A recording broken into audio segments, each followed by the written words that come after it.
क्या आपने कभी सोचा है क्यों कुछ लोग जीवन भर मेहनत करते हैं फिर भी गरीबी से नहीं निकल पाते?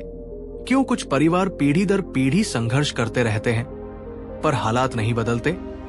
क्यों आज भी लाखों लोग ज्योतिषियों और जादू टोनों के चक्कर में अपनी मेहनत की कमाई लुटा देते हैं, जबकि उनके अपने घर में 2 वक्त की रोटी का संघर्ष है? क्या सच में हमारी किस्मत ही खराब है?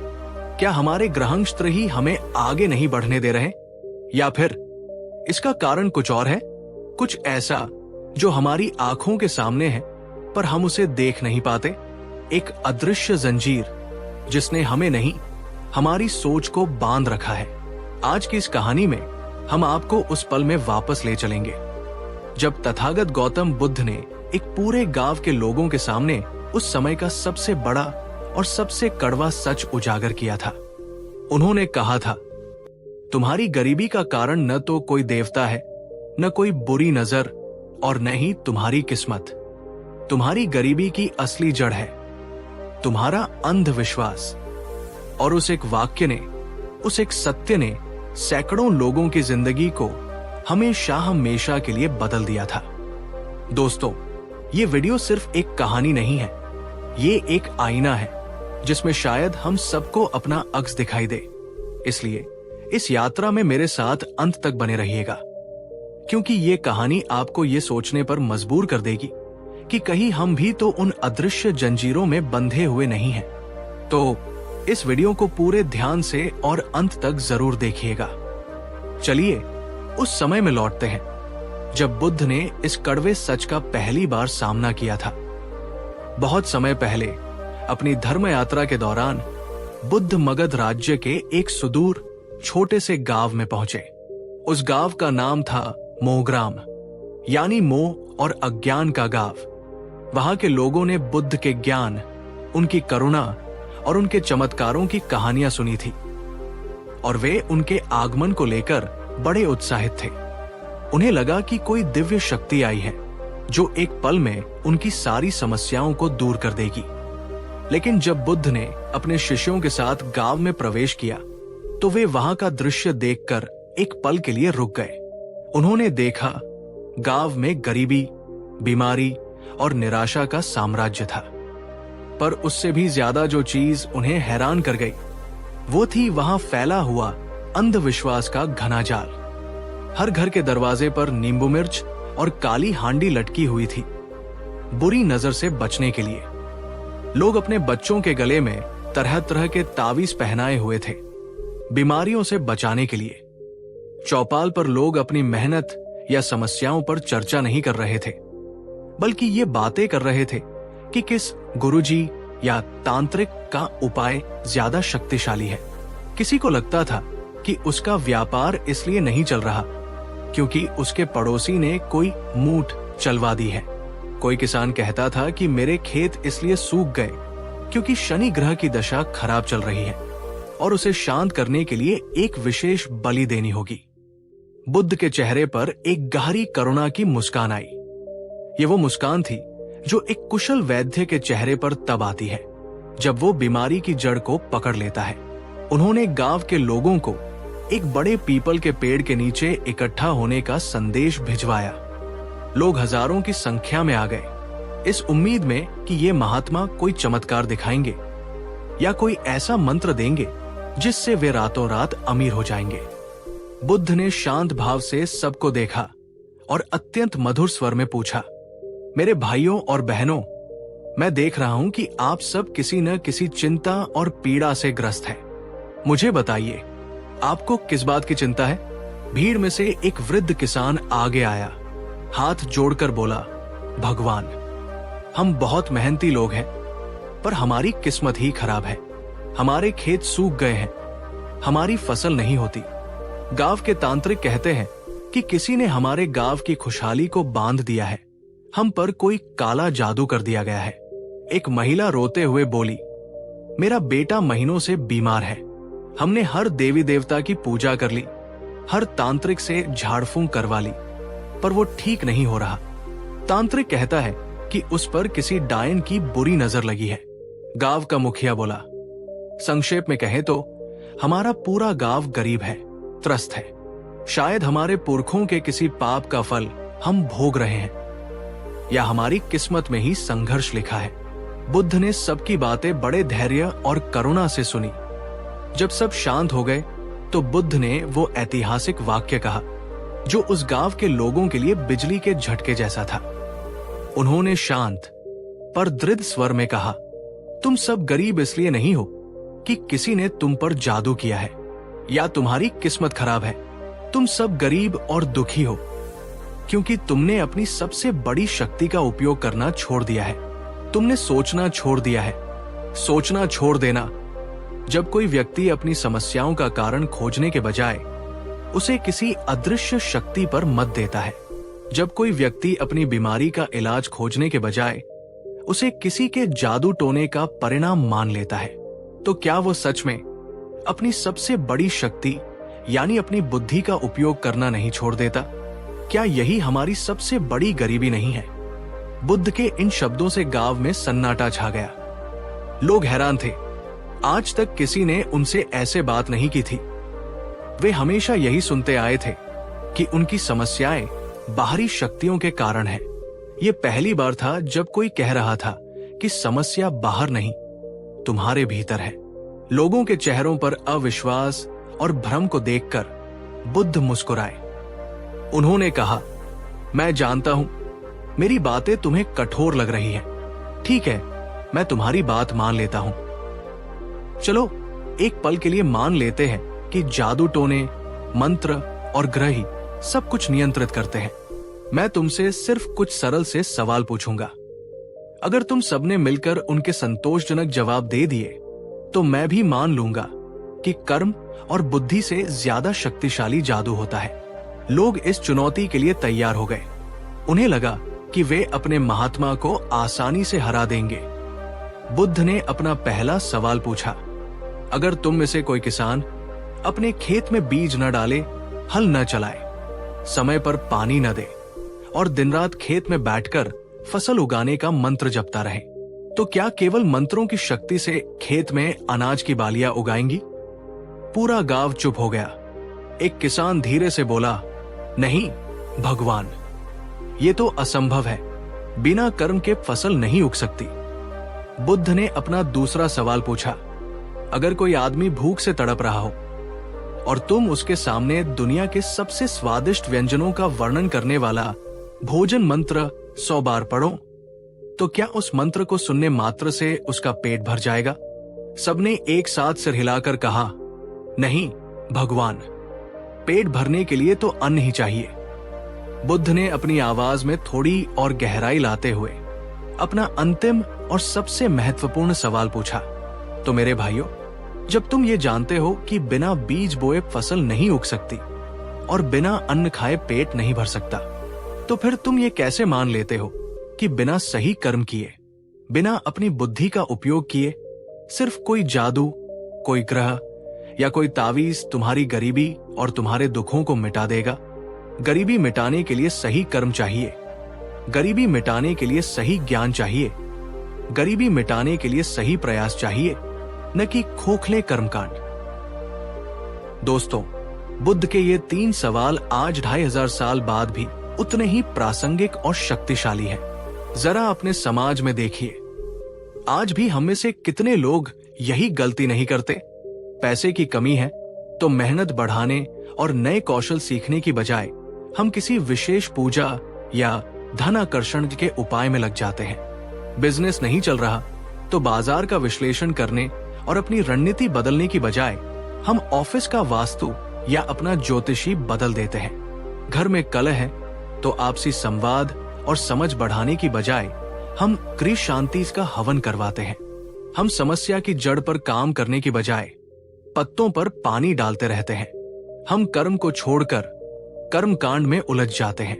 अब एक सवाल आपसे, और मैं चाहता हूं कि आप इसका जवाब पूरी ईमानदारी से दें।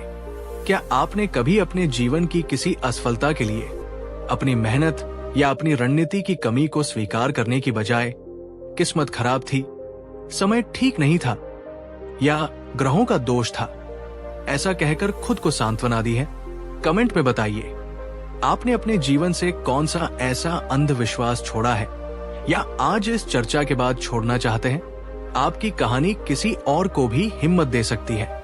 बुद्ध की इन तार्किक बातों से गांव के लोगों की आंखें खुलने लगी थी। वे पहली बार अपनी समस्याओं के बारे में एक नए दृष्टिकोण से सोच रहे थे। लेकिन गांव में एक ऐसा व्यक्ति था जिसे ये सब बिल्कुल पसंद नहीं आ रहा था। वो था गांव का सबसे प्रसिद्ध और शक्तिशाली तांत्रिक, जिसका नाम था अंधकार। उसकी पूरी दुकान ही लोगों के डर और अंधविश्वास पर चलती थी। बुद्ध के आने से लोग अब उसके पास कम आ रहे थे और उस पर सवाल उठाने लगे थे। ये देखकर वो क्रोध से भर गया। उसने सोचा कि अगर इस सन्यासी को अभी नहीं रोका तो उसकी सारी सत्ता खत्म हो जाएगी। वो अपने कुछ अंध भक्तों के साथ बुद्ध के पास पहुंचा और पूरी सभा के सामने उन्हें चुनौती देते हुए बोला, हे सन्यासी, तुम लोगों को अपनी मीठी मीठी बातों से मूर्ख बना रहे हो। तुम क्या जानो शक्तियों और सिद्धियों के बारे में। मैं आज इसी क्षण सबके सामने ये सिद्ध कर दूंगा कि जादू और तंत्र मंत्र असली होते हैं और तुम्हारे खोखले तर्क से कहीं ज्यादा शक्तिशाली है। लोग घबरा गए। वे सांस रोककर देखने लगे कि अब क्या होगा। तांत्रिक ने अपनी झोली से एक लाल रंग का कपड़ा निकाला, कुछ अजीब से मंत्र बुदबुदाए और उसे हवा में घुमाते हुए चिल्लाया, देखो, मैं अपनी शक्ति से आकाश में बादल बुलाकर वर्षा करा दूंगा। उस समय आकाश बिल्कुल साफ था। धूप खिली हुई थी। लोग टकटकी लगाकर आकाश की ओर देखने लगे। तांत्रिक आंखें बंद करके मंत्र पढ़ता रहा, पसीने से भीगता रहा। 1 मिनट बीता, 5 मिनट बीते, 10 मिनट बीत गए, पर आकाश में बादल का एक छोटा सा टुकड़ा भी नजर नहीं आया। लोग आपस में कानाफसी करने लगे। तांत्रिक शर्मिंदगी से लाल हो गया। वो चिल्लाया, आज कोई दुष्ट ग्रह मेरे काम में बाधा डाल रहा है, वरना मैं अभी। उसकी बात पूरी होने से पहले ही बुद्ध ने अत्यंत शांत और करुणा भरी आवाज में उससे पूछा, हे ज्ञानी पुरुष, एक पल के लिए अपनी शक्तियों को भूल जाओ और मेरे एक सरल से प्रश्न का उत्तर दो। यदि तुम्हारे जादू और मंत्रों में इतनी ही शक्ति है कि तुम वर्षा करा सकते हो और दूसरों का भाग्य बदल सकते हो, तो तुम स्वयं इतने निर्धन और दयनीय अवस्था में क्यों हो? तुम्हारा अपना घर टूटा हुआ है, तुम्हारे वस्त्र फटे हुए हैं और तुम्हारे चेहरे पर शांति नहीं बल्कि चिंता और क्रोध है। अगर तुम्हारा जादू सच में काम करता तो तुमने सबसे पहले अपनी गरीबी और अपने दुखों को दूर क्यों नहीं किया? तुमने अपने लिए एक महल क्यों नहीं बना लिया? बुद्ध ने अपनी बात समाप्त करते हुए कहा, मित्र, जो व्यक्ति अपनी ही नाव के छेद को नहीं भर सकता, वो दूसरों को भवसागर कैसे पार कराएगा? जो दीपक स्वयं ही बुझा हुआ है, वो दूसरों के घर में प्रकाश कैसे करेगा? ये सुनकर तांत्रिक निशब्द हो गया। उसके पास कोई उत्तर नहीं था। ये एक ऐसा सीधा और अकाट्य तर्क था जिसने उसके सारे आडंबर की पोल खोल दी थी। गांव के लोग, जो अब तक डर और श्रद्धा से उसे देखते थे, वे पहली बार जादू के भ्रम और जीवन की कठोर हकीकत के बीच का फर्क साफ साफ देख पाए। उन्हें समझ आ गया कि जो व्यक्ति खुद अपने जीवन को नहीं सुधार सकता, वो किसी और का भाग्य क्या बदलेगा।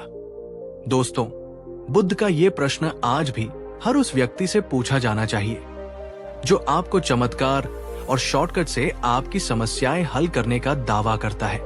अगली बार जब कोई आपसे कहे कि मैं एक तावीज से तुम्हारी किस्मत बदल दूंगा, तो मुस्कुराइएगा और अपने मन में बुद्ध के इस सवाल को दोहराइएगा।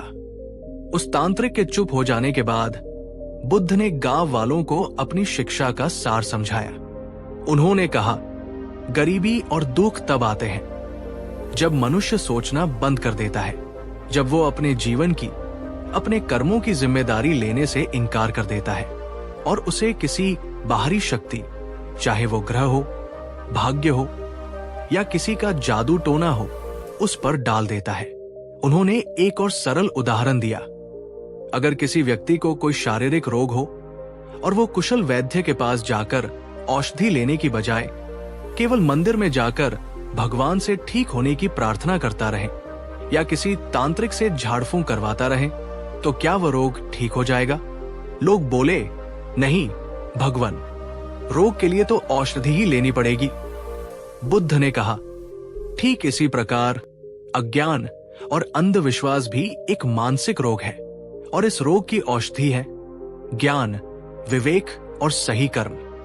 जो इंसान इस औषधि को लेने की बजाय अंधविश्वास की झाड़फूंक में उलझा रहता है, वो जीवन भर गरीबी और दुख के रोग से जकड़ा रहता है। दोस्तों, बुद्ध की ये बात आज के हमारे पढ़े लिखे समाज पर भी कितनी सटीक बैठती है। हम मंगल ग्रह पर पहुंच गए हैं, हमने ब्रह्मांड के रहस्यों को खोल दिया है, पर आज भी हम में से कई लोग बिल्ली के रास्ता काटने पर रुक जाते हैं या किसी चमत्कारी पत्थर की अंगूठी में अपनी सफलता खोजते हैं। हम मंदिरों में जाते हैं, मस्जिदों में जाते हैं, चर्च में जाते हैं। ये हमारी श्रद्धा है और ये बहुत सुंदर बात है, पर जब हम अपनी मेहनत, अपनी बुद्धि और अपनी जिम्मेदारी को पूरी तरह से भुलाकर सब कुछ केवल उस बाहरी शक्ति पर छोड़ देते हैं, वहीं से अंधविश्वास का जन्म होता है। बुद्ध ने कहा था, धर्म वो है जो तुम्हें जागरूक और प्रज्ञावान बनाए, जो तुम्हें मानसिक रूप से स्वतंत्र बनाए, गुलाम नहीं। कोई भी विश्वास जो आपको सोचने से रोकता है, जो आपको सवाल पूछने से डराता है, जो आपको अपनी जिम्मेदारी लेने से रोकता है, वो धर्म नहीं, अंधविश्वास है। एक पल के लिए उस मोहग्राम को भूल जाइए। जरा अपनी आंखें खोलिए और अपने चारों ओर देखिए। क्या हम आज भी 21वीं सदी में एक बड़े आधुनिक मोहग्राम में ही नहीं जी रहे हैं? आज भी कितने ही पढ़े लिखे लोग अपनी मेहनत की कमाई का एक बड़ा हिस्सा किसी ऐसे बाबा, तांत्रिक या चमत्कारी गुरु को दे देते हैं जो उन्हें स्वर्ग या सफलता का शॉर्टकट बेचने का दावा करता है। कितने ही परिवार अपने बीमार बच्चों को समय पर डॉक्टर के पास ले जाने की बजाय झाड़ फूंक, नजर उतारने या किसी धार्मिक स्थल पर ले जाकर कीमती समय बर्बाद कर देते हैं। कितने ही युवा अपनी योग्यता और कौशल को बढ़ाने की बजाय ये जानने के लिए ज्यादा उत्सुक रहते हैं कि उनकी कुंडली में सरकारी नौकरी का योग है या नहीं। कितने ही बिजनेस वाले बाजार के ट्रेंड्स और डाटा का विश्लेषण करने की बजाय किसी शुभ मुहूर्त या अपनी लकी कलम पर ज्यादा भरोसा करते हैं। और जब ये लोग जीवन में असफल होते हैं तो वे अपनी गलती या अपनी अज्ञानता को स्वीकार नहीं करते। वे कहते हैं, किस्मत खराब थी। बुद्ध आज होते तो शायद यही कहते, किस्मत नहीं मित्र, तुम्हारी सोच, तुम्हारा दृष्टिकोण खराब था। तुमने अपनी बुद्धि का उपयोग करने की बजाय अंधविश्वास की बैसाखी का सहारा लिया। अंधविश्वास वो आरामदायक कंबल है जिसे ओढ़कर हम अपनी जिम्मेदारियों से बचते हैं। ये वो मीठा जहर है जो धीरे धीरे हमारे आत्मविश्वास, हमारे तर्क और हमारी मेहनत करने की क्षमता को खत्म कर देता है। ये वो दीमक है जो ज्ञान और प्रकृति की नींव को भीतर ही भीतर खोखला कर देती है। एक और सवाल आपसे, और ये थोड़ा व्यक्तिगत है। क्या आपने कभी किसी ऐसे झूठे चमत्कार या अंधविश्वास पर भरोसा किया है जिससे आपको बाद में भावनात्मक या आर्थिक रूप से नुकसान उठाना पड़ा हो? आपको पूरी कहानी बताने की जरूरत नहीं है, पर अगर आप सहज हो तो कमेंट में हाँ मैंने अनुभव किया है लिख सकते हैं। आपकी ये स्वीकृति शायद किसी और को जो आज उसी जाल में फंसा है जागरूक बना सकती है। उस गांव में एक युवक था जिसके पिता की हाल ही में मृत्यु हुई थी। वो बहुत निराश और हताश था। वो बुद्ध के पास आया और बोला, भगवान, मैं बहुत गरीब हूं। मेरे पिता ने मरते समय मुझे ये तावीज दिया था और कहा था कि इसे पहनने से हमारे घर में धन की वर्षा होगी। मैं इसे महीनों से पहने हुए हूं, पर हमारी गरीबी और बढ़ गई है। मुझे कुछ नहीं मिला। बुद्ध ने उस युवक के सिर पर प्रेम से हाथ फेरा और कहा, पुत्र, तुम्हारे पिता ने तुम्हें जो दिया वो उनकी श्रद्धा थी, पर उन्होंने तुम्हें जो असली खजाना नहीं बताया वो ये है कि असली तावीज तुम्हारे गले में नहीं, तुम्हारे मस्तिष्क के भीतर है। असली धन का स्रोत कोई बाहरी तावीज नहीं, तुम्हारा जागृत मन है। बुद्ध ने उसे समझाया, जब तुम्हारा मन अज्ञान और अंधविश्वास की नींद से जागेगा तो तुम्हारी बुद्धि काम करेगी। जब तुम्हारी बुद्धि काम करेगी तो तुम सही और गलत में फर्क कर पाओगे और तुम सही कर्म करोगे। और जब तुम सही दिशा में निरंतर सही कर्म करोगे तो उसका फल तुम्हें अवश्य मिलेगा। यही प्रकृति का नियम है। फिर बुद्ध ने वो गहरी बात कही जो इस पूरी चर्चा का सार है। मित्र, गरीब वो नहीं है जिसके पास पैसा नहीं है। असली गरीब वो है जिसके पास समझ और ज्ञान नहीं है। इस वाक्य को अपने हृदय में उतर जाने दीजिए। असली गरीबी पैसे की कमी नहीं, समझ की कमी है। अगर तुम ज्ञान और समझ से जीना सीख जाओ, अगर तुम अपनी समस्याओं का विश्लेषण करना और अपनी जिम्मेदारी लेना सीख जाओ, तो दुनिया की कोई ताकत, कोई ग्रह, कोई किस्मत तुम्हें लंबे समय तक गरीब या असफल नहीं रख सकती। बुद्ध ने अंत में मोहग्राम के उन लोगों से विदा लेते हुए अपनी अंतिम वाणी कही, मेरे प्रिय मित्रों, मैंने तुम्हें कोई चमत्कार नहीं दिया, मैंने तुम्हें कोई तावीज या मंत्र नहीं दिया। मैंने तुम्हें केवल एक आईना दिखाया है जिसमें तुम अपनी शक्तियों को पहचान सको। जब अगली बार तुम्हारे जीवन में कोई समस्या आए, जब अगली बार कोई तुमसे कहे कि तुम्हारी गरीबी का कारण कोई ग्रह, कोई टोना या कोई बाहरी शक्ति है, तो निराश मत होना, डरना मत। बस एक पल रुकना, एक गहरी सांस लेना और मुस्कुराना और अपने मन में बुद्ध के उस सवाल को दोहराना, जो व्यक्ति मुझे समाधान बेच रहा है, क्या उसने अपने जादू से पहले खुद के जीवन को खुशहाल और समृद्ध बना लिया है?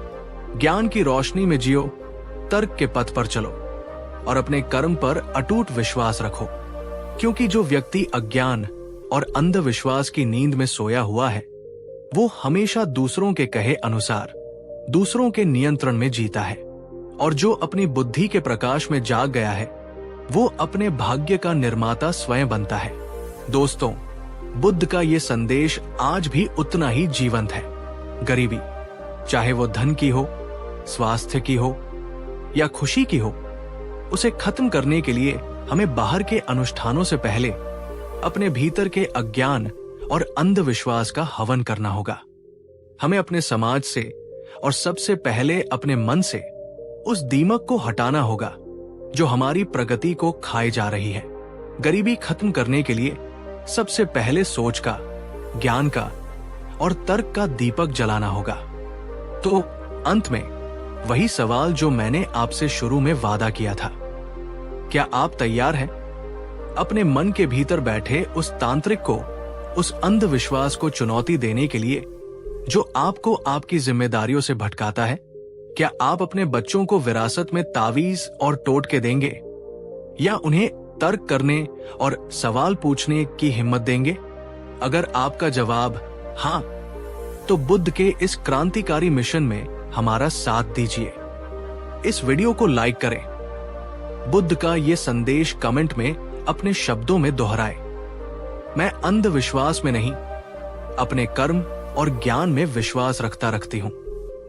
और इस वीडियो को हर उस व्यक्ति, हर उस परिवार के साथ शेयर करें जो आज भी अज्ञान और अंधविश्वास के जाल में फंसा हुआ है। हो सकता है आपका एक शेयर किसी की पूरी जिंदगी को बर्बाद होने से बचा ले, किसी के घर में ज्ञान का पहला दीपक जला दे। जागो, सोचो और अपने कर्म से अपनी किस्मत लिखो। गौतम बुद्ध। और ऐसी ही गहरी और जीवन बदलने वाली चर्चाओं के लिए हमारे चैनल को सब्सक्राइब करना न भूलें। धन्यवाद। आपका जीवन ज्ञान के प्रकाश से प्रकाशित हो। पिछले भाग में हमने देखा कि कैसे बुद्ध ने एक पूरे गांव को यह समझाया कि उनकी गरीबी का कारण कोई जादू टोना या खराब किस्मत नहीं, बल्कि उनका सोचना बंद कर देना है।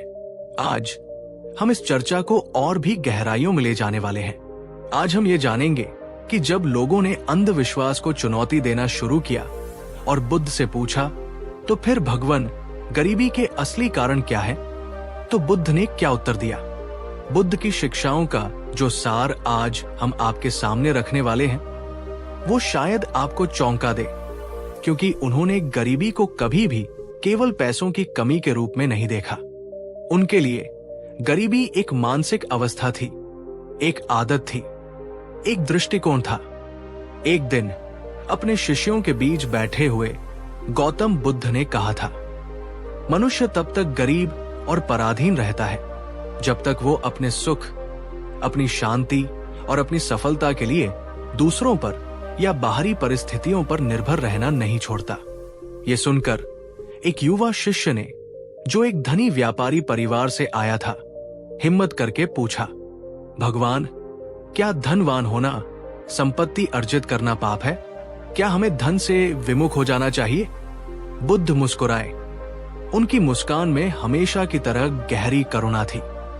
उन्होंने कहा, नहीं पुत्र, धन कमाना या धनवान होना पाप नहीं है। धन एक उपयोगी साधन है, पाप धन नहीं। धन का मोह है, धन की तृष्णा है, लेकिन उससे भी बड़ा पाप और उससे भी बड़ी गरीबी है। ज्ञान की गरीबी, विवेक की गरीबी। जिसके पास ज्ञान और संतोष नहीं है, वो चाहे सोने के पहाड़ का मालिक ही क्यों न हो, वो भीतर से हमेशा कंगाल और असुरक्षित ही रहेगा। एक पल के लिए इस बात पर सोचिए दोस्तों, अगर गरीबी सिर्फ पैसों से मिटती तो दुनिया का हर अमीर इंसान सबसे खुश और सबसे शांत क्यों नहीं होता? क्यों अक्सर करोड़ों अरबों के मालिक भी तनाव, चिंता और असुरक्षा में जीते हैं? क्यों उन्हें और पाने की भूख कभी शांत नहीं होती? ये साबित करता है कि बुद्ध सही थे। असली गरीबी बाहर नहीं, भीतर है। अब एक सवाल आपसे, आपके हिसाब से असली अमीरी क्या है? पैसे का ढेर या सोच की गहराई और मन का संतोष? नीचे कमेंट में अपने सच्चे विचार जरूर बताना। आपकी सोच इस चर्चा को और भी समृद्ध बनाएगी। तो चलिए अब हम बुद्ध द्वारा बताए गए गरीबी के उन 8 वास्तविक, मनोवैज्ञानिक और व्यावहारिक कारणों को एक एक करके समझते हैं, जो आज भी उतने ही सच है जितने 2500 साल पहले थे। एक दिन जब बुद्ध अपने शिष्यों को उपदेश दे रहे थे, तो एक भिक्षु ने पूछा, भगवन, दरिद्रता और अभाव का सबसे प्रमुख कारण क्या है? बिना एक क्षण सोचे बुद्ध ने कहा, गरीबी की सबसे बड़ी और सबसे गहरी जड़ है आलस्य, स्लॉथ एंड प्रोक्रेस्टिनेशन। उन्होंने आगे समझाया, जो आदमी सूर्योदय के बाद भी बिस्तर पर पड़ा रहता है, जो अपने आवश्यक कार्य को ये सोचकर टालता रहता है कि अभी बहुत समय है, कल कर लूंगा, वो जाने अनजाने आज से ही अपने लिए गरीबी और अभाव का गड्ढा खोदना शुरू कर देता है। बुद्ध ने कर्म के सिद्धांत को प्रकृति के नियमों से जोड़कर एक सुंदर उदाहरण दिया। देखो, ये प्रकृति कभी आलस्य नहीं करती। सूर्य समय पर उगता है, नदियां निरंतर बहती हैं, हवा हर पल चलती है। एक किसान जो प्रकृति के इस नियम का सम्मान करता है, जो समय पर खेत जोतता है, समय पर बीज बोता है और समय पर सिंचाई करता है, प्रकृति उसे भरपूर फसल का पुरस्कार देती है।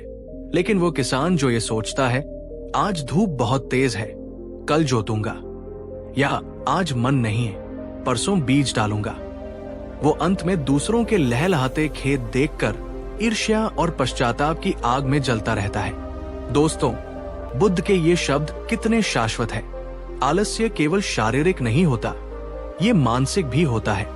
जब हम कोई नई स्किल सीखने को टालते हैं, ये मानसिक आलस्य है। जब हम अपनी सेहत को नजरअंदाज करते हैं और व्यायाम को कल पर छोड़ते हैं, ये शारीरिक आलस्य है। जब हम अपने रिश्तों की समस्याओं को सुलझाने की बजाय उनसे भागते हैं, ये भावनात्मक आलस्य है। बुद्ध कहते हैं, अतीत जा चुका, भविष्य अनिश्चित है। तुम्हारे पास कर्म करने के लिए केवल एक ही समय है, अभी, द प्रेजेंट मोमेंट। जो इस अभी का सम्मान नहीं करता, समय भी उसका सम्मान नहीं करता और समृद्धि उससे मुंह मोड़ लेती है। एक और सवाल आपसे, और ये सवाल हम सबको खुद से पूछना चाहिए। क्या आपने भी कभी कोई महत्वपूर्ण काम कल के लिए छोड़ा है और बाद में उसका बड़ा नुकसान उठाया है या उस अवसर को खो दिया है?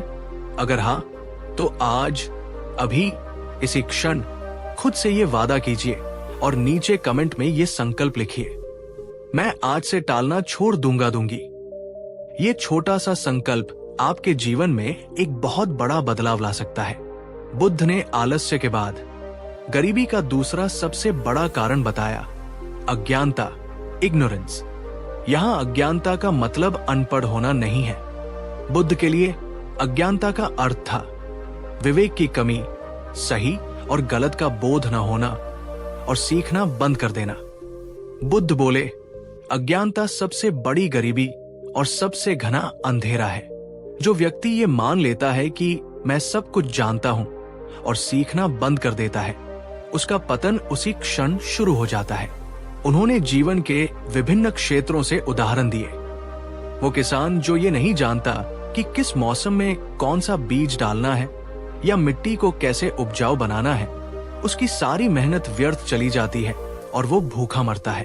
वो व्यापारी जो ये नहीं जानता कि बाजार का रुख किधर है, कहां निवेश करना सुरक्षित है और कहां नहीं, वो अपना सारा धन गवा देता है। और वो मनुष्य जो ये नहीं जानता कि क्या कुशल कर्म है और क्या अकुशल, क्या उसके लिए हितकारी है और क्या अहितकारी, वो जीवन भर भ्रम और दुखों के जाल में भटकता रहता है। दोस्तों, ये बात आज के इंफॉर्मेशन एज में और भी ज्यादा सच हो गई है। आज हमारे पास जानकारी का भंडार है, पर क्या हम सच में ज्ञान अर्जित कर रहे हैं? हमें से कितने लोग घंटों तक मोबाइल पर मनोरंजन, सोशल मीडिया और व्यर्थ की बहसों में समय बिता देते हैं, पर क्या हम हर दिन कुछ नया सीखने के लिए, अपने कौशल को बेहतर बनाने के लिए या जीवन के गहरे ज्ञान को समझने के लिए समय निकालते हैं? हम कार चलाना सीख लेते हैं, कंप्यूटर चलाना सीख लेते हैं, पर जीवन को चलाना नहीं सीखते। कैसे अपने मन को नियंत्रित करें, कैसे भावनाओं को संभालें, कैसे सही निर्णय लें, कैसे असफलता के डर पर जीत पाए। बुद्ध कहते हैं, तुम्हारा मन एक खेत की तरह है। अगर तुम उसमें ज्ञान के बीज नहीं बोओगे तो उसमें अज्ञान और भ्रम के खरपतवार अपने आप उगाएंगे। जो सीखना छोड़ देता है वो असल में बढ़ना और जीना छोड़ देता है। अगर आप बुद्ध की इस बात से सहमत हैं तो इस वीडियो को लाइक करके हमें बताएं और आज ही संकल्प लें कि आप हर दिन चाहे 15 मिनट ही सही कुछ नया सीखने में, कोई अच्छी किताब पढ़ने में या कोई नया हुनर विकसित करने में लगाएंगे। ज्ञान में किया गया निवेश ही जीवन का सबसे बड़ा और सबसे सुरक्षित निवेश है। अब हम आते हैं उस तीसरे कारण पर जिसकी चर्चा हमने पिछले भाग में विस्तार से की थी, पर यहां उसे गरीबी के संदर्भ में समझना जरूरी है। बुद्ध बोले, अंधविश्वास, आलस्य और अज्ञान का ही मिलाजुला रूप है। ये इंसान को उसकी सबसे बड़ी शक्ति, तर्क और विवेक से वंचित कर देता है। और जब इंसान की सोच और तर्क करने की शक्ति मर जाती है तो उसके जीवन में गरीबी और पराधीनता का जन्म होता है।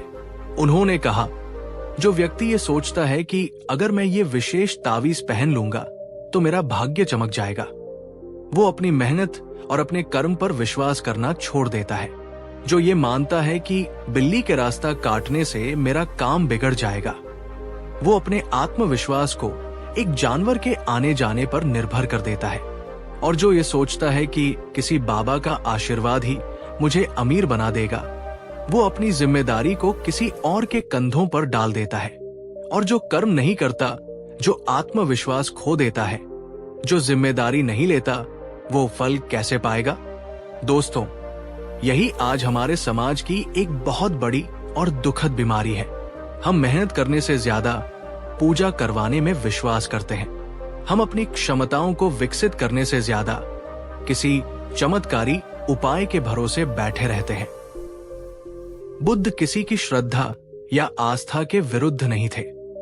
वे उस मानसिकता के विरुद्ध थे जो कर्म को छोड़कर केवल चमत्कार की आशा करती है।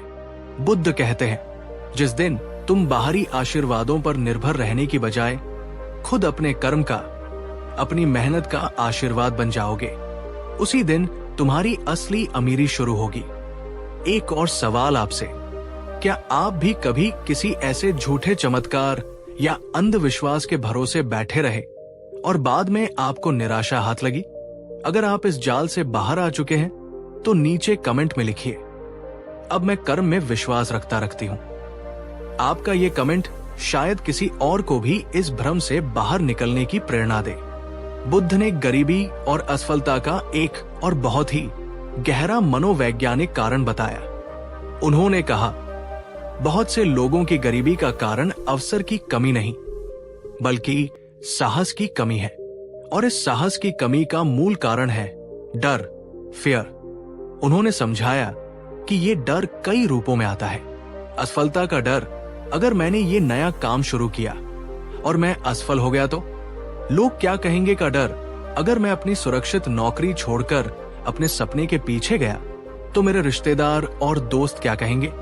अज्ञात का डर, मैं इस रास्ते पर कभी नहीं चला, पता नहीं आगे क्या होगा। नुकसान का डर, अगर मैंने अपना पैसा इस काम में लगाया और वो डूब गया तो?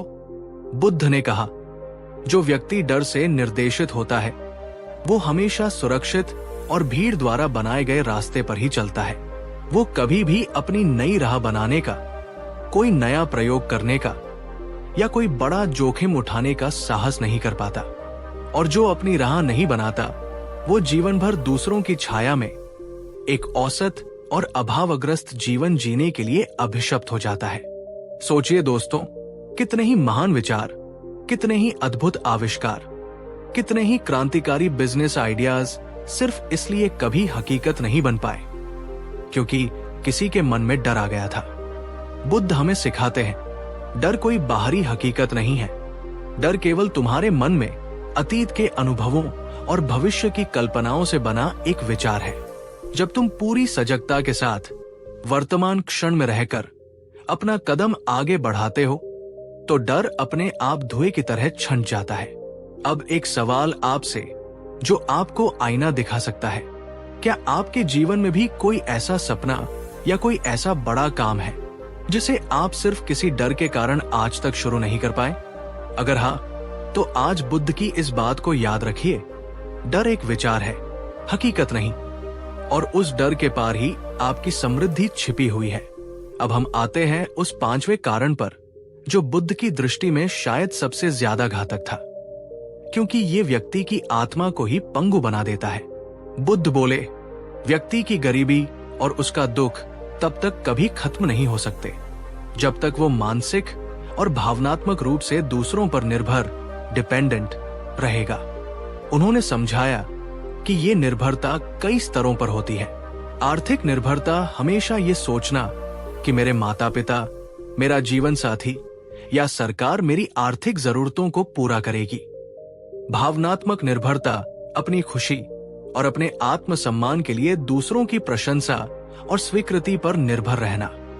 निर्णय लेने में निर्भरता, अपने जीवन के छोटे बड़े फैसले खुद लेने की बजाय हमेशा दूसरों से पूछना कि मुझे क्या करना चाहिए। बुद्ध ने कहा, जो व्यक्ति अपनी समस्याओं का समाधान खुद नहीं खोजता, जो हमेशा ये उम्मीद करता है कि कोई मसीहा आएगा और मेरी मदद करेगा, वो जीवन भर एक याचक और एक गुलाम ही बना रहता है, चाहे वो सोने के महल में ही क्यों न रहता हो। इसीलिए बुद्ध ने अपना सबसे शक्तिशाली संदेश दिया था, अत दीपो भव, अपने दीपक स्वयं बनो। इसका गहरा अर्थ था, अपने जीवन की जिम्मेदारी खुद लो, अपने रास्ते की रोशनी खुद बनो, अपने फैसले खुद लो और उनके परिणामों को स्वीकार करने का साहस रखो। क्योंकि जब तक तुम खुद अपनी मदद करने के लिए नहीं जागोगे, तब तक दुनिया की कोई ताकत, कोई ईश्वर तुम्हारी मदद नहीं कर सकता। एक और सवाल, क्या आप अपने जीवन के महत्वपूर्ण फैसले खुद लेते हैं या अक्सर दूसरों की राय या समाज के डर से प्रभावित हो जाते हैं? बुद्ध ने गरीबी की ओर ले जाने वाली कुछ और सूक्ष्म पर बहुत ही शक्तिशाली आदतों का भी वर्णन किया। गरीबी का छठा कारण तुलना और ईर्ष्या, कंपैरिजन एंड एनवी। बुद्ध ने कहा, जिस क्षण तुम अपनी तुलना दूसरों से करना शुरू करते हो, उसी क्षण तुम दुखी और गरीब होना शुरू हो जाते हो। जब तुम दूसरों की तरक्की और उनके सुख को देखकर जलते हो, तो तुम अपनी उस कीमती मानसिक ऊर्जा को नष्ट कर देते हो, जिसका उपयोग तुम अपने विकास के लिए कर सकते थे। उन्होंने एक कहानी सुनाई। एक गरीब आदमी हर दिन एक अमीर सेठ के महल और उसकी गाड़ियों को देखकर जलता था और अपनी किस्मत को कोसता था। एक दिन उसने बुद्ध से पूछा, भगवान, मैं अमीर क्यों नहीं हूं? बुद्ध बोले, क्योंकि तुम्हारा सारा ध्यान और तुम्हारी सारी ऊर्जा अपने सुख को बढ़ाने की बजाय दूसरों के सुख को देखकर दुखी होने में खर्च हो जाती है। याद रखो, जहां तुम्हारा ध्यान जाएगा वही तुम्हारी ऊर्जा जाएगी और वही तुम्हारा जीवन बनेगा। गरीबी का 7वां कारण गलत संगति, रॉन्ग कंपनी। बुद्ध ने संगति के महत्व पर बहुत जोर दिया। वे बोले, जैसी तुम्हारी संगति होगी वैसा ही तुम्हारा भविष्य होगा। ये एक अकाट्य नियम है। उन्होंने कहा, अगर तुम आलसी, निराशावादी और मूर्ख लोगों के साथ रहोगे तो तुम्हारा ज्ञान और तुम्हारी ऊर्जा भी धीरे धीरे खत्म हो जाएगी। जैसे चंदन की लकड़ी भी कीचड़ में रहकर अपनी सुगंध खो देती है। और अगर तुम ज्ञानी, उद्यमी और सकारात्मक लोगों के साथ रहोगे तो तुम्हारी गरीबी भी एक अवसर में बदल जाएगी। जैसे लोहे का एक टुकड़ा भी पारस पत्थर के स्पर्श से सोना बन जाता है। बुद्ध कहते हैं, सच्ची संगति वह है जहां तुम्हारी सोच बड़ी होती है, जहां तुम्हारे पंखों को कटने से नहीं, उड़ने के लिए हवा मिलती है। गरीबी का 8वां और अंतिम कारण शिकायत की आदत। अंत में बुद्ध ने उस आदत की ओर इशारा किया जो प्रकृति के सारे रास्ते बंद कर देती है। उन्होंने कहा, जो व्यक्ति हमेशा शिकायत करता है वो कभी समाधान का हिस्सा नहीं बन सकता। वो समाधान से हमेशा दूर भागता है। एक गरीब और असफल आदमी हमेशा कहता है, सरकार गलत है, व्यवस्था खराब है, मेरे बॉस अच्छे नहीं हैं, मेरी किस्मत ही खराब है। लेकिन वो कभी भी आईने में देखकर ये नहीं पूछता कि इन सब में मैंने खुद को बेहतर बनाने के लिए क्या किया। बुद्ध ने कहा था, जिस बिंदु पर शिकायत शुरू होती है उसी बिंदु पर तुम्हारी प्रकृति खत्म हो जाती है। तो दोस्तों, इन 8 कारणों को जानने के बाद बुद्ध ने अपने शिष्यों को समृद्धि का अंतिम सूत्र दिया। उन्होंने कहा, अगर तुम इन 8 मानसिक और व्यावहारिक जंजीरों को तोड़ दो, आलस्य, अज्ञान, अंधविश्वास, डर, निर्भरता, ईर्ष्या, गलत संगति और शिकायत, और इनकी जगह सही ज्ञान और सही कर्म को अपना लो, तो दुनिया की कोई ताकत तुम्हें सफल और समृद्ध होने से नहीं रोक सकती। उन्होंने कहा, याद रखो, असली अमीर वो नहीं है जिसके पास बहुत सारा धन है। असली अमीर वह है जिसके पास ऐसा मन है जो शांत है, ऐसा हृदय है जो संतुष्ट है और ऐसी बुद्धि है जो जागृत है। असली अमीर वह है जो न केवल खुद धनवान बनता है बल्कि दूसरों को भी धनवान बनाने में मदद करता है, अपने विचारों से, अपने ज्ञान से, अपने कर्म से और अपने प्रेम से। तो दोस्तों, अगर आप सच में गरीबी से, चाहे वो धन की हो या मन की, बाहर निकलना चाहते हैं तो सबसे पहले अपने मन की इन जंजीरों को पहचानिए और उन्हें तोड़िए। बुद्ध कहते हैं, जो खुद को जीत लेता है वो इस पूरे संसार को जीत लेता है। तो दोस्तों, हमारी आज की ये गहरी यात्रा अब समापन की ओर है। अब अंतिम और सबसे महत्वपूर्ण सवाल आपसे, बुद्ध द्वारा बताए गए इन 8 कारणों में से आपको कौन सा कारण अपने या अपने समाज के लिए सबसे बड़ा रोड़ा लगता है? और क्या आप तैयार हैं गरीबी की इस बाहरी परिस्थिति से पहले अपने भीतर की गरीबी की सोच से बाहर निकलने के लिए? क्या आप अपने बच्चों को विरासत में धन दौलत देंगे या उन्हें सही कर्म और सही ज्ञान की वो राह सिखाएंगे जो उन्हें जीवन में कहीं भी, किसी भी परिस्थिति में सफल बना सके? अगर आपका जवाब हाँ, तो बुद्ध के इस ज्ञान को फैलाने में हमारी मदद कीजिए। इस वीडियो को लाइक करें, नीचे कमेंट में ये शक्तिशाली संकल्प लिखें, मैं अपनी सोच से अमीर बनूंगा। और इस वीडियो को हर उस व्यक्ति के साथ शेयर करें जिसे आप जीवन में आगे बढ़ते हुए देखना चाहते हैं। धन का नहीं, ज्ञान और कर्म का दीपक जलाओ और फिर देखो तुम्हारा जीवन कैसे रोशनी और समृद्धि से भर जाता है। पिछले भाग में हमने बुद्ध द्वारा बताए गए गरीबी के उन 8 विनाशकारी कारणों को जाना जो हमारी सोच, हमारी आदतों और हमारे अंधविश्वासों में छिपे हैं। आज हम इस यात्रा के सबसे महत्वपूर्ण और सबसे आशावादी पड़ाव पर हैं। आज हम केवल समस्या की बात नहीं करेंगे, आज हम समाधान की बात करेंगे। आज हम जानेंगे कि जब शिष्यों ने बुद्ध से पूछा, भगवान, हमने ये तो जान लिया कि गरीबी के कारण क्या है, पर अब कृपा करके हमें ये बताइए कि इस गरीबी के दुष्चक्र से बाहर कैसे निकला जाए। तो बुद्ध ने उन्हें जो मार्ग दिखाया वो किसी चमत्कार या शॉर्टकट का मार्ग नहीं था। वो आत्मरूपांतरण का, अपनी भीतरी शक्तियों को जगाने का एक व्यावहारिक और मनोवैज्ञानिक मार्ग था। बुद्ध ने कहा, अगर तुम सोचते हो कि तुम्हारी बाहरी परिस्थितियां खराब हैं, इसलिए तुम गरीब हो, तो तुम कभी अमीर नहीं बन पाओगे। लेकिन अगर तुम ये समझ जाओ कि तुम्हारी भीतरी सोच और तुम्हारे विचार ही तुम्हारी बाहरी परिस्थितियों का निर्माण कर रहे हैं, तो तुम्हारी अमीरी की यात्रा उसी क्षण शुरू हो जाती है। उन्होंने कहा, हर महान परिवर्तन, हर क्रांति, हर सफलता मन के भीतर एक विचार से शुरू होती है। जब मन डरता है और ये मान लेता है कि मैं असहाय हूं, तो कर्म कमजोर पड़ जाता है।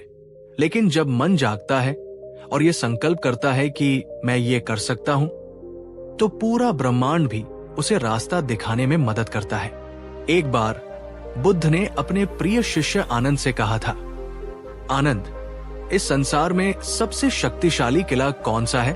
आनंद ने कहा, शायद मगध का किला, भगवान। बुद्ध मुस्कुराए और बोले, नहीं आनंद, इस संसार में सबसे शक्तिशाली किला है मनुष्य का मन, जिसे उसने अपनी नकारात्मक मान्यताओं से बनाया है। और सबसे बड़ी विजय है उस किले को जीत लेना। जो मन को जीत लेता है वो किसी भी बाहरी गरीबी, किसी भी चुनौती को आसानी से हरा सकता है। दोस्तों, तो गरीबी से बाहर निकलने का सबसे पहला और सबसे जरूरी कदम क्या है? अपने मन से, अपनी शब्दावली से, अपने अस्तित्व से उस एक वाक्य को हमेशा के लिए मिटा दो, मैं नहीं कर सकता। क्योंकि ये एक वाक्य ही गरीबी की सबसे गहरी और सबसे मजबूत जड़ है। जब तक ये जड़ मौजूद है, आप चाहे कितनी भी मेहनत कर ले, आप बार बार उसी जगह पर लौट कर आ जाएंगे। अब एक सवाल आपसे, क्या आपने कभी किसी बड़ी चुनौती या किसी नए काम को शुरू करने से पहले ही अपने मन में ये मान लिया था कि आप इसमें असफल होंगे? और क्या बाद में सच में वैसा ही हुआ? अगर हाँ, तो आज इस शक्ति को पहचानिए और नीचे कमेंट में ये शक्तिशाली संकल्प लिखिए, अब मैं अपने मन का मालिक हूं। मन की गरीबी को मिटाने के बाद बुद्ध ने दूसरे उपाय पर जोर दिया, जो बाहरी गरीबी को मिटाने का सबसे अचूक अस्त्र है।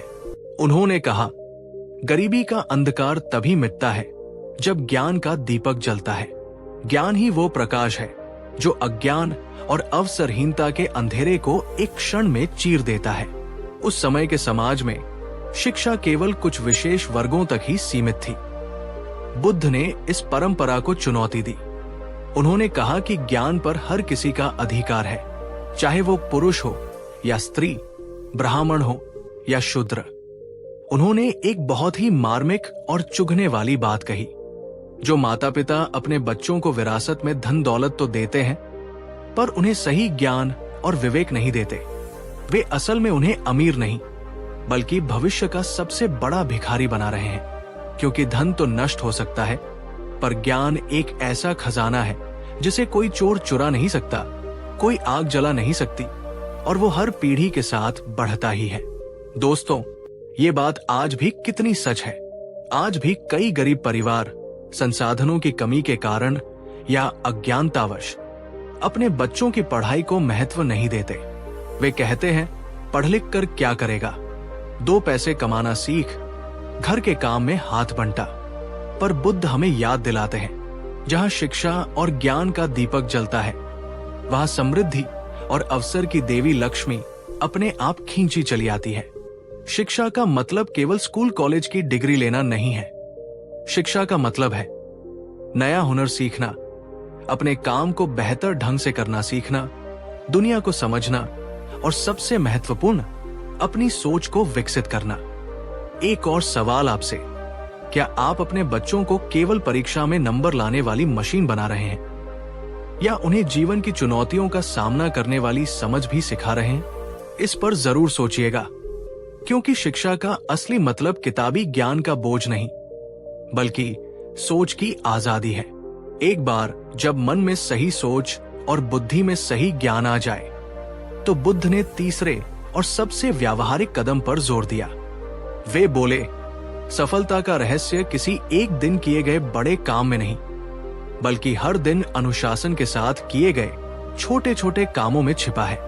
कर्म की निरंतरता, कंसिस्टेंसी ही साधारण को असाधारण बना देती है। उन्होंने समझाया, जो इंसान बहुत उत्साह से कोई काम शुरू करता है, पर 2-4 दिन बाद कठिनाई आने पर या मन ऊब जाने पर उसे छोड़ देता है, वो उस व्यक्ति की तरह है जो कुआं तो खोदता है, पर हर बार 2-4 फुट खोदकर नई जगह खोदने लगता है। वो जीवन भर मेहनत करता है, पर उसे पानी कभी नहीं मिलता। पानी केवल उसे मिलता है जो एक ही जगह पर धैर्य और निरंतरता के साथ तब तक खोदता रहता है जब तक कि जल स्रोत तक न पहुंच जाए। दोस्तों, बुद्ध के समय एक युवक था जो बुद्ध से बहुत प्रभावित होकर भिक्षु बन गया। वो रोज सुबह जल्दी उठकर ध्यान करता, पर 3-4 दिन के बाद उसका उत्साह ठंडा पड़ जाता और वो फिर अपनी पुरानी दिनचर्या में लौट जाता। ऐसा कई बार हुआ।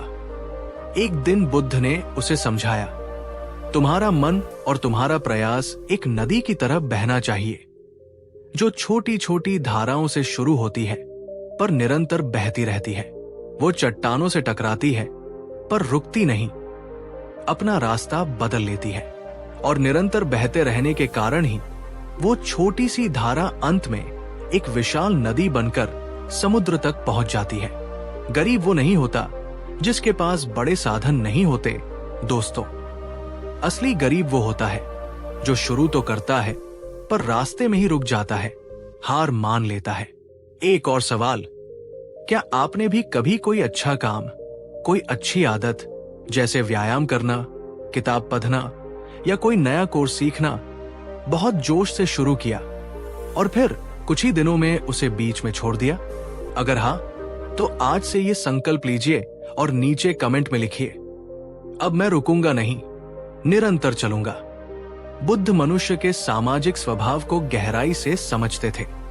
वे जानते थे कि हम अकेले नहीं जीते, हम पर हमारे आसपास के लोगों का गहरा प्रभाव पड़ता है। इसलिए गरीबी से बाहर निकलने का चौथा उपाय उन्होंने बताया, सम्यक संगति, राइट कंपनी। उन्होंने कहा, जिसके साथ तुम अपना सबसे ज्यादा समय बिताते हो, धीरे धीरे तुम वैसे ही बन जाते हो। ये प्रकृति का नियम है, तुम्हारी संगति ही तुम्हारा भविष्य बनाती है। उन्होंने समझाया, अगर तुम उन लोगों के साथ रहोगे जो हमेशा शिकायत करते हैं, जो आलसी है, जो भाग्य को कोसते हैं और जो तुम्हारी महत्वाकांक्षाओं का मजाक उड़ाते हैं, तो तुम चाहे कितने भी प्रतिभाशाली क्यों न हो, धीरे धीरे तुम्हारी ऊर्जा और तुम्हारा आत्मविश्वास भी खत्म हो जाएगा। लेकिन अगर तुम उन लोगों के साथ रहोगे जो मेहनती हैं, जो सकारात्मक हैं, जो हमेशा कुछ नया सीखते हैं और जो तुम्हें आगे बढ़ने के लिए प्रेरित करते हैं, तो तुम पाओगे कि तुम्हारी गरीबी और तुम्हारी समस्याएं भी एक अवसर में बदलने लगी है। दोस्तों, बुद्ध की ये सीख आज के सोशल मीडिया युग में और भी महत्वपूर्ण हो गई है। हम केवल भौतिक रूप से ही नहीं, बल्कि डिजिटल रूप से भी लोगों की संगति में रहते हैं। आप जिन लोगों को फॉलो करते हैं, आप जैसा कंटेंट देखते हैं, वो भी आपकी संगति ही है और वो आपकी सोच को आकार दे रहा है। जिंदगी में अगर सच में आगे बढ़ना है तो 2 चीजों को बड़ी सावधानी से चुनो और जरूरत पड़ने पर बदलते रहो, अपनी सोच और अपनी संगत, क्योंकि अक्सर यही 2 चीजें तुम्हारी सफलता और असफलता के बीच का अंतर तय करती है। एक और सवाल, और इस पर गहराई से सोचिएगा, आपके 5 सबसे करीबी दोस्त या लोग कौन हैं जिनके साथ आप सबसे ज्यादा समय बिताते हैं? क्या वे आपको जीवन में आगे बढ़ने के लिए प्रेरित करते हैं या आपको पीछे खींचते हैं? इसका जवाब आपको मुझे नहीं, खुद को देना है। और अगर जरूरत लगे तो अपनी संगति को बदलने का साहस दिखाइए। नीचे कमेंट में लिखिए, मैं अब सिर्फ कर्मशील और सकारात्मक लोगों की संगत करूंगी। पिछले भाग में हमने जाना था कि डर गरीबी का एक बड़ा कारण है, तो अब बुद्ध उसका समाधान बताते हैं। एक बार एक भिक्षु ने बुद्ध से पूछा, भगवान, डर पर विजय कैसे पाएं? बुद्ध बोले, डर पर विजय पाने का केवल एक ही तरीका है, उसका सामना करना। डर एक परछाई की तरह है, जब तक तुम उससे भागते रहोगे वो तुम्हारा पीछा करती रहेगी और बड़ी होती जाएगी। पर जिस क्षण तुम रुककर हिम्मत करके उसकी ओर पलटकर देखोगे, तुम पाओगे कि उसका कोई वास्तविक अस्तित्व ही नहीं है, वो तुम्हारे अपने ही मन की एक कल्पना थी। उन्होंने कहा, जिस दिन तुम अपनी असफलता के डर से हंसोगे, जिस दिन तुम लोगों की आलोचना के डर को चुनौती दोगे, उसी दिन तुम्हारी असली स्वतंत्रता और तुम्हारी सफलता की यात्रा शुरू होगी। बुद्ध हमें डर को दबाने या उससे लड़ने के लिए नहीं कहते, वे हमें डर के प्रति सजग होने के लिए कहते हैं। जब भी डर लगे तो रुको और देखो कि ये डर मेरे शरीर में कहां महसूस हो रहा है, मेरे मन में कौन से विचार ला रहा है। जब आप डर के दर्शक बन जाते हैं तो डर अपनी शक्ति खो देता है। बुद्ध के शब्दों में साहस डर की अनुपस्थिति नहीं है, साहस है डर के होते हुए भी सही कदम आगे बढ़ाने का निर्णय लेना। अब एक सवाल आपसे, वो कौन सा एक डर है जो आपको जीवन में सबसे ज्यादा पीछे रोके हुए है? असफलता का डर, आलोचना का डर या अभाव का डर? आज उस डर को पहचानिए और नीचे कमेंट में ये संकल्प लिखिए, अब मैं डर का सामना करूंगी। बुद्ध की हर शिक्षा अंत में एक ही बिंदु पर आकर मिलती थी, मन। क्योंकि वे जानते थे कि हमारी बाहरी दुनिया हमारे भीतरी मन का ही प्रतिबिंब है। इसलिए गरीबी से बाहर निकलने का छठा और सबसे शक्तिशाली उपाय उन्होंने बताया, ध्यान, मेडिटेशन। उन्होंने कहा, ध्यान तुम्हारे बिखरे हुए, अशांत और कमजोर मन को एकाग्र, शांत और शक्तिशाली बनाने की प्रक्रिया है। ये मन का शुद्धिकरण है। जहां ध्यान है वहां मानसिक स्पष्टता और संतुलन है, और जहां संतुलन और स्पष्टता है वहां सही निर्णय और समृद्धि है। उन्होंने समझाया, एक गरीब और अशांत आदमी हमेशा शांति और समाधान बाहर की दुनिया में खोजता है, लोगों में, वस्तुओं में, परिस्थितियों में। पर एक ज्ञानी आदमी जानता है कि शांति का एकमात्र स्थायी स्रोत उसके अपने भीतर है, और उस स्रोत तक पहुंचने का मार्ग ध्यान है। दोस्तों, ध्यान कोई रहस्यमयी या मुश्किल साधना नहीं है, जैसा कि अक्सर समझा जाता है। ये बहुत ही सरल और वैज्ञानिक प्रक्रिया है। ध्यान से हमारा तनाव और चिंता कम होते हैं, जिससे हम बेहतर सोच पाते हैं। ध्यान हमारी एकाग्रता और फोकस को बढ़ाता है, जिससे हमारे काम की गुणवत्ता सुधरती है। ध्यान हमें भावनाओं का गुलाम बनने से बचाता है और हम आवेग में आकर गलत निर्णय लेने से बचते हैं। संक्षेप में, बुद्ध का सूत्र बहुत सरल था। ध्यान से मन स्पष्ट होता है, स्पष्ट मन से निर्णय बेहतर होते हैं, और बेहतर निर्णयों से जीवन समृद्ध होता है। एक और सवाल, क्या आप हर रोज सिर्फ 10 मिनट दुनिया के सारे शोर से दूर चुपचाप अपने साथ, अपनी सांसों के साथ बैठने के लिए निकालते हैं? अगर नहीं, तो आज से ही इस सबसे शक्तिशाली निवेश की शुरुआत कीजिए। ये आपके जीवन को बदल सकता है। बुद्ध ने समृद्धि के मार्ग के कुछ और अंतिम पर अत्यंत महत्वपूर्ण सूत्र दिए। 7वां उपाय, दान और करुणा का नियम, द लॉ ऑफ गिविंग।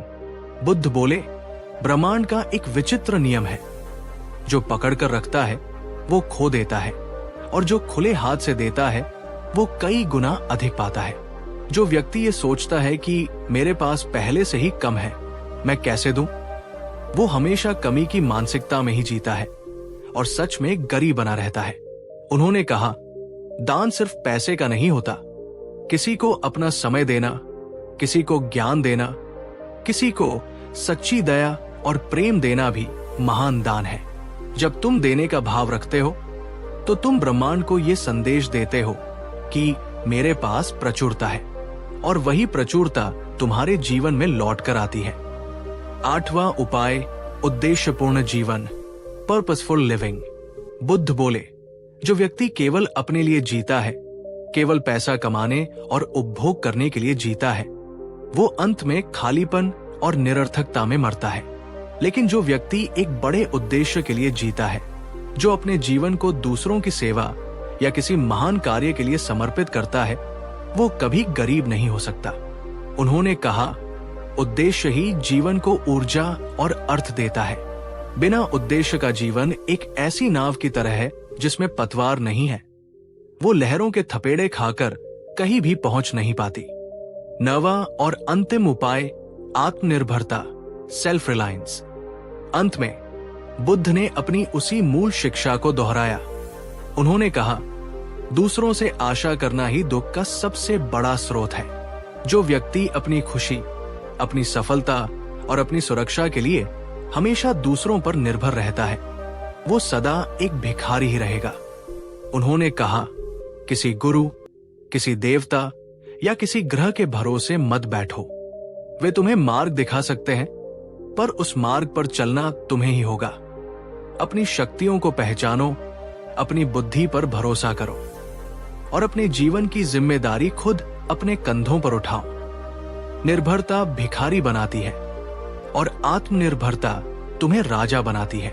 तो दोस्तों, आज हमने गरीबी से बाहर निकलने के बुद्ध के उन 9 व्यावहारिक और मनोवैज्ञानिक उपायों को जाना। बुद्ध ने अंत में यही कहा, गरीबी मिटाने का रास्ता किसी तांत्रिक के पास, किसी मंदिर के गुंबद में या किसी देवता के वरदान में नहीं है। वो रास्ता तुम्हारे अपने भीतर है, तुम्हारी जागृत सोच में, तुम्हारे निरंतर कर्म में, तुम्हारे ज्ञान के प्रकाश में और तुम्हारे मन की असीम शांति में। उन्होंने कहा, बाहरी धन दौलत बदलने से पहले अपने भीतरी विचारों की दौलत को बदलो। जिस दिन तुम अपने विचारों को, अपनी मान्यताओं को और अपनी आदतों को बदल लोगे, उसी दिन तुम्हारा बाहरी भाग्य भी बदलना शुरू हो जाएगा। तो दोस्तों, अब वक्त है केवल बातें सुनने का नहीं, बल्कि इन पर अमल करने का। अब वक्त है सोच की गरीबी को हमेशा के लिए मिटाने का। कर्म, शिक्षा, ध्यान, आत्मनिर्भरता और करुणा को अपनाओ, क्योंकि यही बुद्ध की वो शाश्वत राह है जो हमें अज्ञान के अंधकार से निकालकर ज्ञान और समृद्धि के प्रकाश तक ले जाती है। अंत में वही सवाल, पर एक नए संकल्प के साथ, क्या आप तैयार हैं अपनी सोच को बदलकर, अपनी आदतों को बदलकर गरीबी से सच्ची समृद्धि की ओर बढ़ने के लिए? अगर आपका जवाब हाँ है, तो इस वीडियो को लाइक करें। नीचे कमेंट में ये शक्तिशाली संकल्प लिखें, मैं अब जाग चुकी हूं, मैं अपने जीवन का निर्माता स्वयं हूं। और इस वीडियो को हर उस व्यक्ति के साथ शेयर करें जिसे आप सच में जीवन में आगे बढ़ते और समृद्ध होते देखना चाहते हैं। जो खुद को, अपने मन को जान लेता है, वो इस पूरे संसार को जीत लेता है। पिछले भागों में हमने गरीबी की उन अदृश्य जंजीरों को पहचाना जो हमारी सोच, हमारी आदतों और हमारे अंधविश्वासों में छिपी है। हमने उन व्यावहारिक उपायों को भी जाना जो बुद्ध ने हमें उस गरीबी से बाहर निकलने के लिए दिए। आज हम इस यात्रा के शिखर पर हैं। आज हम केवल गरीबी से बाहर निकलने की बात नहीं करेंगे, आज हम सच्ची अमीरी, सच्ची समृद्धि का अर्थ जानेंगे। एक दिन श्रावस्ती का सबसे अमीर व्यापारी अनाथपिंडिक, जो बुद्ध का परम भक्त भी था, बुद्ध के पास आया। उसके चेहरे पर एक अजीब सी उलझन थी। उसने बुद्ध से कहा, भगवान, आपके आशीर्वाद से मेरे पास धन, महल, नौकर चाकर सब कुछ है। मैं दान पुण्य भी करता हूं, संत की सेवा भी करता हूं, पर फिर भी जब मैं रात को अकेला होता हूं तो मुझे भीतर एक गहरा खालीपन, एक गहरी असुरक्षा महसूस होती है। ऐसा क्यों है? बुद्ध मुस्कुराए। उनकी मुस्कान में ब्रह्मांड की सारी समझ छिपी थी। उन्होंने कहा, हे श्रेष्ठी, क्योंकि तूने धन के भंडार तो भर लिए, पर मन के भंडार को खाली छोड़ दिया। तुमने बाहरी जगत को तो जीत लिया, पर अपने भीतरी जगत से तुम अपरिचित हो। याद रखो, जिसके भीतर शांति, संतोष और प्रज्ञा का धन नहीं है, वो चाहे पूरी पृथ्वी का स्वामी ही क्यों न बन जाए, वो भीतर से हमेशा गरीब और भिखारी ही रहता है। दोस्तों, ये संवाद आज भी उतना ही सच है। बुद्ध की दृष्टि में असली अमीरी हमारे बैंक बैलेंस में नहीं, बल्कि हमारे मन की बैलेंस शीट में होती है। असली अमीरी तिजोरी में नहीं, तृप्ति में होती है। जिसने अपने मन को जीत लिया, जिसने अपने भीतर की शांति को पा लिया, उसने इस संसार का सबसे बड़ा खजाना पा लिया। अब एक सवाल आपसे, क्या आप भीतर से अमीर महसूस करते हैं या सिर्फ बाहर से अमीर दिखने की दौड़ में लगे हैं? अगर आप भी बुद्ध के इस मार्ग पर चलना चाहते हैं तो नीचे कमेंट में ये संकल्प लिखिए, मैं आज से मन से अमीर बनने की यात्रा शुरू करती हूं। तो चलिए अब बुद्ध के उन 7 अनमोल सूत्रों को जानते हैं जो हमें सच्ची और स्थायी समृद्धि का मार्ग दिखाते हैं। बुद्ध से अक्सर लोग पूछते थे, भगवान, सबसे अमीर व्यक्ति कौन है? बुद्ध का उत्तर हमेशा एक ही होता था, जिसने संतोष को जान लिया है वही इस संसार का सबसे सच्चा अमीर है। क्योंकि जिसे जो मिला है उसमें ही जो आनंद खोज लेता है, उसके जीवन में फिर कभी किसी चीज का अभाव या कमी नहीं रहती। उन्होंने समझाया, तृष्णा या और चाहिए की भावना एक ऐसी आग है जिसमें तुम चाहे कितनी भी इच्छाओं की लकड़ियां डाल दो, वो कभी शांत नहीं होती, वो और भी भड़कती है। जो व्यक्ति हमेशा और चाहिए की दौड़ में लगा रहता है, वो अमीरी के शिखर पर बैठकर भी दरिद्रता और बेचैनी का ही अनुभव करता है। सोचिए दोस्तों, ये कितनी गहरी सच्चाई है। क्या आपने अपने आसपास ऐसे लोग नहीं देखे जो बहुत कम साधनों और सुविधाओं में भी हमेशा मुस्कुराते रहते हैं, जीवन का आनंद लेते हैं? और क्या आपने ऐसे लोग भी नहीं देखे जिनके पास सब कुछ होते हुए भी वे हमेशा बेचैन, असंतुष्ट और शिकायत करते रहते हैं? ये अंतर धन का नहीं, दृष्टिकोण का है। संतोष का अर्थ आलसी होना या प्रगति न करना नहीं है। संतोष का अर्थ है वर्तमान क्षण में जो उपलब्ध है उसके लिए कृतज्ञ होना और उसका आनंद लेना, जबकि आप भविष्य को बेहतर बनाने के लिए शांतिपूर्वक प्रयास करते रहते हैं। बुद्ध कहते हैं, अपने मन में संतोष का एक छोटा सा दीपक जलाओ और फिर देखो तुम्हारे भीतर कैसी अद्भुत संपन्नता और शांति की चांदनी फैल जाएगी। एक और सवाल, क्या आप अपने जीवन में अपने पास जो कुछ भी है, आपका स्वास्थ्य, आपके रिश्ते, आपका घर, उसके लिए सच में खुश और आभारी हैं? अगर हाँ, तो नीचे कमेंट में लिखिए, मुझे जो मिला है वही पर्याप्त है। ये भावना आपके जीवन में और अधिक प्रचुरता को आकर्षित करेगी। बुद्ध ने सिखाया कि सच्ची अमीरी निष्क्रिय होकर नहीं, बल्कि सही कर्म करके प्राप्त होती है। उन्होंने कहा, जो व्यक्ति अपने कर्म को, अपने कर्तव्य को एक बोझ या मजबूरी समझकर नहीं, बल्कि एक पूजा और एक ध्यान समझकर करता है, वो कभी गरीब या असफल नहीं हो सकता। उन्होंने एक किसान की कहानी सुनाई। एक किसान था जो अपने काम से बहुत प्रेम करता था। वो रोज सूर्योदय से पहले अपने खेत में पहुंच जाता और अपनी मिट्टी से ऐसे बात करता जैसे वह उसकी माँ हो। लोग उससे कहते, तुम इतनी मेहनत क्यों करते हो? थोड़ा आराम भी किया करो। वो किसान कहता, मेरा आराम, मेरा ध्यान और मेरी पूजा सब कुछ मेरे इस कर्म में ही है। जब मैं बीज बोता हूं तो मैं केवल बीज नहीं, बल्कि भविष्य की आशा बोता हूं। बुद्ध ने कहा, उस किसान का जीवन कभी खाली या निरर्थक नहीं रहा, क्योंकि उसने हर दिन अपने जीवन में एक नया बीज बोया, सच्चे कर्म का बीज। और कर्म का बीज कभी व्यर्थ नहीं जाता। उसका फल आज नहीं तो कल, इस जीवन में नहीं तो अगले जीवन में अवश्य मिलता है। दोस्तों, आज की दुनिया हमें सिखाती है कि पैसे से पैसा कमाओ, स्मार्ट निवेश करो। ये गलत नहीं है, पर बुद्ध हमें याद दिलाते हैं कि जीवन का सबसे बड़ा और सबसे सुरक्षित निवेश है अपने कर्मों में किया गया निवेश।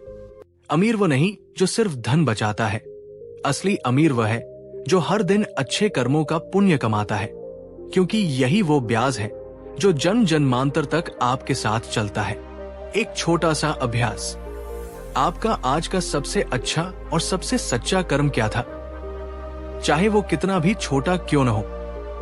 किसी की मदद करना, अपना काम ईमानदारी से करना, या किसी को एक सच्ची मुस्कान देना, उसे नीचे कमेंट में बताइए ताकि आपकी अच्छाई किसी और को भी प्रेरित कर सके। बुद्ध ने समृद्धि का एक ऐसा रहस्य बताया जो आधुनिक अर्थशास्त्र के नियमों से बिल्कुल विपरीत है। बुद्ध बोले, जो केवल लेना जानता है और पकड़कर रखना जानता है, वो अंततः सब कुछ खो देता है। और जो देना जानता है, जो बांटना जानता है, उसी के पास ब्रह्मांड के सारे स्रोत लौट कर आते हैं। जो दूसरों के दुख को समझता है और उसे दूर करने का प्रयास करता है, उसका हृदय सोने से भी अधिक मूल्यवान हो जाता है। उन्होंने कहा, इस जगत में जो देता है वही सबसे धनी है। दान केवल धन का नहीं होता।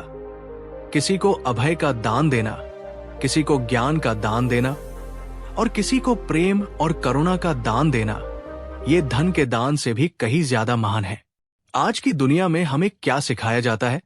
पहले खुद अमीर बनो, अपनी जरूरतें पूरी करो, फिर अगर कुछ बचे तो दूसरों की मदद करो। पर बुद्ध का गणित बिल्कुल उल्टा था। वे कहते थे, पहले देना शुरू करो। चाहे तुम्हारे पास एक ही रोटी क्यों न हो, उसका आधा टुकड़ा बांटना शुरू करो। देखो, तुम्हारे जीवन में प्रचुरता और अमीरी के स्रोत कैसे अपने आप खुलने लगते हैं। क्योंकि जब हम देते हैं तो हम कमी की मानसिकता से प्रचुरता की मानसिकता में आ जाते हैं। हम ब्रह्मांड को संकेत देते हैं कि हमारे पास देने के लिए पर्याप्त है, और ब्रह्मांड उसी भाव को और बढ़ाकर हमें लौटाता है। एक और सवाल, क्या आपने कभी किसी की सच्चे मन से निस्वार्थ भाव से मदद की है, बिना ये सोचे कि बदले में आपको क्या मिलेगा? उस पल में आपको जो खुशी और संतुष्टि महसूस हुई, क्या दुनिया की कोई दौलत उसकी बराबरी कर सकती है? अगर आपने ये अनुभव किया है तो नीचे कमेंट में लिखिए, करुणा ही मेरा असली धन है। बुद्ध ने बार बार इस बात पर जोर दिया कि बाहरी समृद्धि का कोई मूल्य नहीं अगर भीतर शांति न हो। चौथा सूत्र, मन की स्थिरता ही सुख का सच्चा आधार है। बुद्ध ने कहा, जिसका मन वर्तमान क्षण में स्थिर और शांत है, वो इस पृथ्वी का सबसे धनी व्यक्ति है, चाहे उसकी झोपड़ी में कुछ भी न हो। उन्होंने समझाया, तुम्हारा मन अगर बेचैन है, अगर वो अतीत के पश्चाताप और भविष्य की चिंता में भटक रहा है, तो तुम्हें दुनिया की कोई भी दौलत, कोई भी सफलता एक क्षण का भी सच्चा आनंद नहीं दे सकती। और अगर तुम्हारा मन स्थिर है, शांत है, तो तुम्हें सूखी रोटी में भी अमृत का स्वाद आएगा, और मिट्टी का एक छोटा सा दीपक भी तुम्हारे लिए किसी मंदिर से कम नहीं होगा। दोस्तों, इस पर गहराई से सोचिए। क्या आपने कभी अपने जीवन के सबसे खुशी के पलों को याद किया है? शायद वो किसी प्रियजन के साथ बिताया एक शांत पल हो, या प्रकृति की सुंदरता को निहारने का एक क्षण। उस पल में आपके पास कितनी दौलत थी, ये मायने नहीं रखता था। मायने ये रखता था कि उस पल में आपका मन पूरी तरह से शांत और वर्तमान में था। वही पल असली समृद्धि है। बुद्ध हमें सिखाते हैं, शांति के बिना सुख नहीं, और सच्चे सुख के बिना कोई अमीरी नहीं। पांचवा सूत्र, ध्यान में है असली अमीरी का द्वार। तो इस मन की स्थिरता को कैसे पाया जाए? बुद्ध ने उसका एक ही मार्ग बताया, ध्यान। वे बोले, जब तुम हर रोज कुछ समय के लिए आंखें बंद करके अपनी सांसों के साथ अपने भीतर की दुनिया में उतरते हो, तो तुम अपनी उस भीतरी संपत्ति से मिलते हो जो अनंत है, जिसे कोई चुरा नहीं सकता। उन्होंने कहा, ध्यान वो जादुई दरवाजा है जो मन के कोलाहल से परे आत्मा की उस परम शांति और अमीरी तक ले जाता है जो तुम्हारा असली स्वरूप है। बुद्ध की दृष्टि में ध्यान कोई उबाऊ या मुश्किल साधना नहीं है। ये तो अपनी आत्मा के बैंक खाते को चेक करने जैसा है, जहां हर क्षण, हर शांत सांस के साथ शांति, स्पष्टता और आनंद का खजाना जमा होता जाता है। एक छोटा सा प्रयोग, क्या आप अभी इसी क्षण मेरे साथ ये कर सकते हैं? बस एक पल के लिए अपनी आंखें बंद कीजिए, एक गहरी सांस अंदर लीजिए और धीरे धीरे छोड़िए। बस अपनी सांसों की आवाज सुनिए। वहां उस शांति में कोई गरीबी है, कोई अभाव है? नहीं, वहां सिर्फ शुद्ध अस्तित्व है। वही असली अमीरी है। अगर आपने ये अनुभव किया तो कमेंट में शांति लिखिए। बुद्ध ने समृद्धि के 2 और मनोवैज्ञानिक सूत्रों का खुलासा किया। छठा सूत्र, समझ ही अमीरी है, अंधविश्वास दरिद्रता। बुद्ध ने कहा, जो समझता है वो कभी नहीं डरता, और जो नहीं समझता वो हर चीज से डरता है, ग्रहों से, नजर से, भविष्य से। और ये डर ही उसे गरीब और पराधीन बनाए रखता है। उन्होंने कहा, अंधविश्वास मन की एक ऐसी भूख है जिसे कोई चमत्कार शांत नहीं कर सकता, और समझ वो पौष्टिक भोजन है जो मन को हमेशा के लिए तृप्त और शक्तिशाली बना देता है। दोस्तों, बुद्ध का ये संदेश आज भी उतना ही प्रासंगिक है। जो व्यक्ति ये समझता है कि उसके जीवन का निर्माण उसके अपने कर्मों और विचारों से होता है, वो कभी किसी बाहरी शक्ति या व्यक्ति के सामने गिड़गिड़ाता नहीं है। वो अपनी जिम्मेदारी लेता है और अपना भाग्य स्वयं लिखता है। बुद्ध कहते हैं, जहां समझ और विवेक का प्रकाश है, वहां अज्ञान और गरीबी का अंधकार एक क्षण भी नहीं टिक सकता। 7वां सूत्र, कृतज्ञता, ग्रैटिट्यूड ही सबसे बड़ा चुंबक है।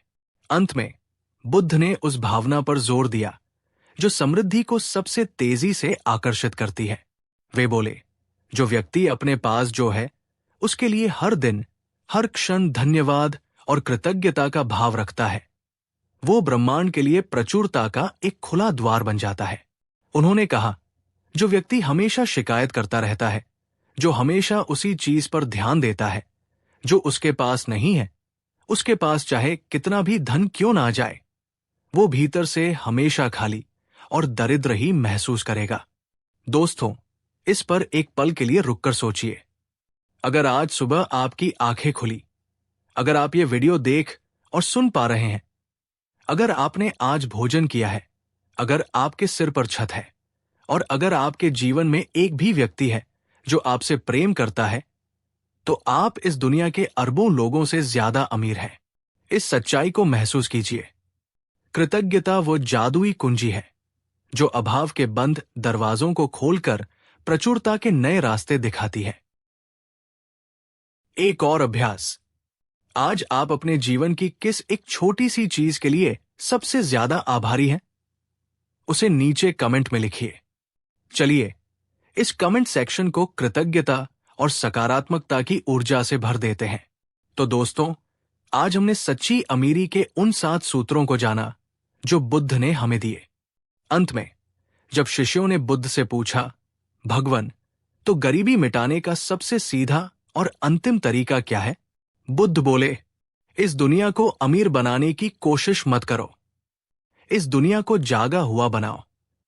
जिस दिन हर मनुष्य अपने भीतर की शक्तियों को पहचान लेगा, जिस दिन वो अपनी जिम्मेदारी खुद लेने लगेगा, जिस दिन वो कर्म और ज्ञान के मार्ग पर चलने लगेगा, उस दिन इस धरती पर कोई गरीब नहीं रहेगा।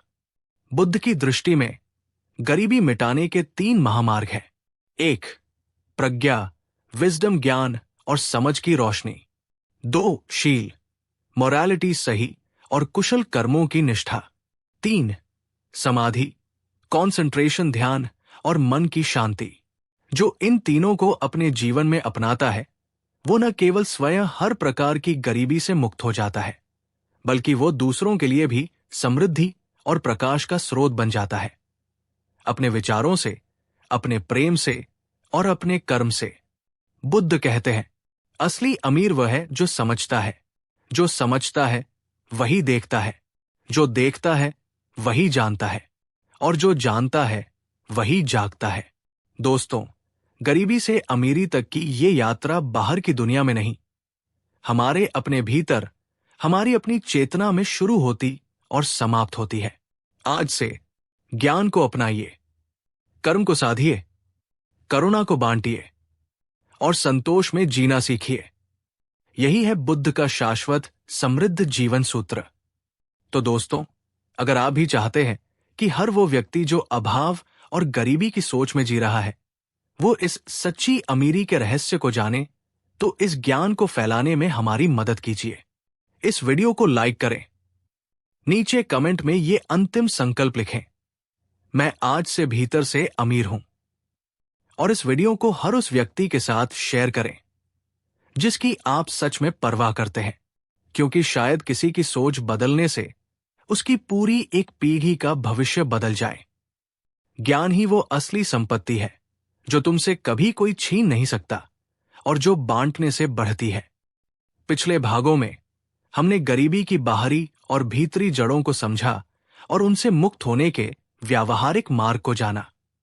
आज हम उस अंतिम मंजिल की ओर बढ़ रहे हैं जिसे बुद्ध ने मानव जीवन का परम लक्ष्य बताया। ये मंजिल धन दौलत या सांसारिक सफलता से कहीं परे है। ये मंजिल है जागरण, एनलाइटमेंट, यानी आध्यात्मिक अमीरी की अवस्था। एक शांत सुबह जब सूर्य की पहली किरणें जेतवन विहार को स्पर्श कर रही थी, बुद्ध ने अपने प्रिय शिष्य आनंद से पूछा, आनंद, इस संसार में सबसे अमीर व्यक्ति कौन है? आनंद ने कुछ पल सोचा और कहा, भगवान, शायद चक्रवर्ती सम्राट, जिसके पास 7 रत्न हो और जिसकी सत्ता चारों दिशाओं में फैली हो, वही सबसे अमीर है। बुद्ध मंद मंद मुस्कुराए। उनकी मुस्कान में गहरी करुणा थी। उन्होंने कहा, नहीं आनंद, असली अमीर वो नहीं है जिसके पास बाहरी संसार में सब कुछ है। असली अमीर वह है जिसे ये आत्म साक्षात्कार हो जाए कि उसके भीतर ही सब कुछ है। शांति का अनंत सागर, आनंद का अक्षय स्रोत और प्रज्ञा का असीम सूर्य। दोस्तों, इस एक वाक्य में बुद्ध ने सच्ची अमीरी का पूरा रहस्य खोल दिया। जागरण यानी आत्म साक्षात्कार कोई चमत्कार नहीं है। ये बस उस गहरी नींद से जाग जाना है जिसमें हम खुद को एक छोटा, असहाय और अभावग्रस्त जीव मान बैठे हैं। ये उस परम सत्य को अनुभव कर लेना है कि मैं शरीर नहीं, मैं मन नहीं, मैं एक शुद्ध असीम चेतना हूं। मैं कोई भिखारी नहीं जो बाहर खुशियां मांगता फिरे। मैं स्वयं ब्रह्मांड की शक्ति का अंश हूं। अब एक सवाल आपसे, और ये सवाल आपके अस्तित्व की गहराइयों को छुएगा। क्या आपने कभी किसी शांत क्षण में खुद से ये सबसे बड़ा सवाल पूछा है, मैं कौन हूं? अगर हां, तो समझिए आपकी जागरण की यात्रा शुरू हो चुकी है। नीचे कमेंट में ये संकल्प लिखिए, मैं जाग रही हूं। तो चलिए बुद्ध के उस जागरण सूत्र को समझते हैं जो हमें अंधविश्वास और अज्ञान के अंधकार से निकालकर इस परम आध्यात्मिक अमीरी के प्रकाश तक ले जाता है। बुद्ध ने सिखाया कि आध्यात्मिक यात्रा की सबसे पहली और सबसे बड़ी बाधा है आसक्ति, क्लिंगिंग अटैचमेंट। वे बोले, अज्ञान और अंधविश्वास की सबसे गहरी और मजबूत जड़ है आसक्ति। तुम चीजों से, लोगों से, विचारों से और अपनी परंपराओं से इतने कसकर बंधे हुए हो कि तुम उस परम सत्य को देख ही नहीं पाते जो इन सब के परे है। उन्होंने समझाया, जो नदी के प्रवाह में किसी चट्टान को पकड़कर चिपक जाता है, वो कभी सागर तक नहीं पहुंच सकता, वो बह नहीं सकता। पर जो उस चट्टान को छोड़ने का साहस करता है, वही प्रवाह के साथ एक होकर अनंत में विलीन होता है। जो छोड़ देता है, वही उड़ता है। दोस्तों, इस पर गहराई से विचार कीजिए। हम सब कुछ न कुछ पकड़कर बैठे हैं। कोई अपने धन को पकड़कर बैठा है, उसे खोने से डरता है। कोई अपने रिश्ते को पकड़कर बैठा है, चाहे वो कितना भी दर्दनाक क्यों न हो। कोई अपनी पुरानी मान्यताओं, अपनी जाति, अपने धर्म को इतनी मजबूती से पकड़कर बैठा है कि वह किसी नए विचार को स्वीकार ही नहीं कर पाता। ये आसक्ति ही हमें बांधती है, हमें डराती है और हमें अंधविश्वासी बनाती है। जब हमें किसी चीज को खोने का डर होता है, तभी हम उसे बचाने के लिए जादू टोने और उपायों का सहारा लेते हैं। बुद्ध कहते हैं, असली गरीब वो नहीं है जिसके पास भौतिक वस्तुएं कम है। असली गरीब वो है जो अपने मन में पकड़ी हुई व्यर्थ की चीजों को छोड़ नहीं सकता।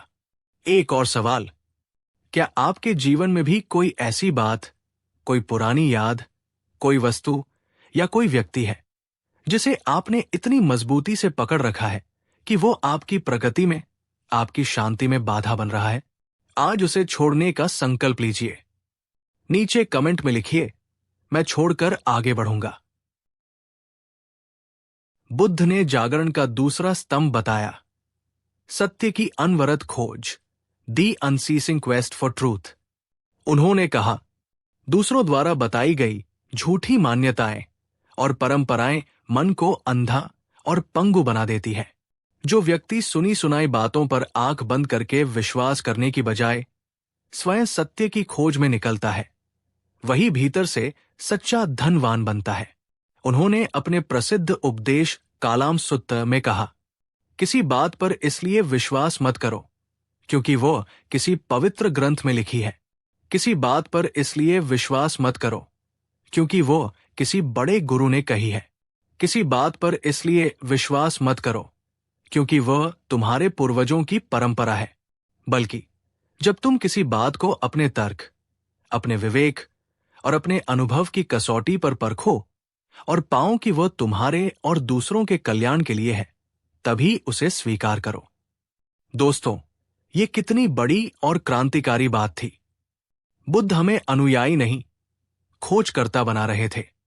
वे कह रहे थे, सत्य को खोजो, सुविधा को नहीं, क्योंकि सुविधा में गहरी नींद है और सत्य की खोज में जागरण है। अंधविश्वासी व्यक्ति बाहरी बातों में, चमत्कारों में और दूसरों के अनुभवों में विश्वास करता है। ज्ञानी और जागृत व्यक्ति अपने स्वयं के अनुभव में, अपनी प्रज्ञा में विश्वास करता है। एक और सवाल, क्या आप में सच में उस सच्चाई को खोजने की हिम्मत है जो शायद आपकी सबसे गहरी मान्यताओं के विरुद्ध हो?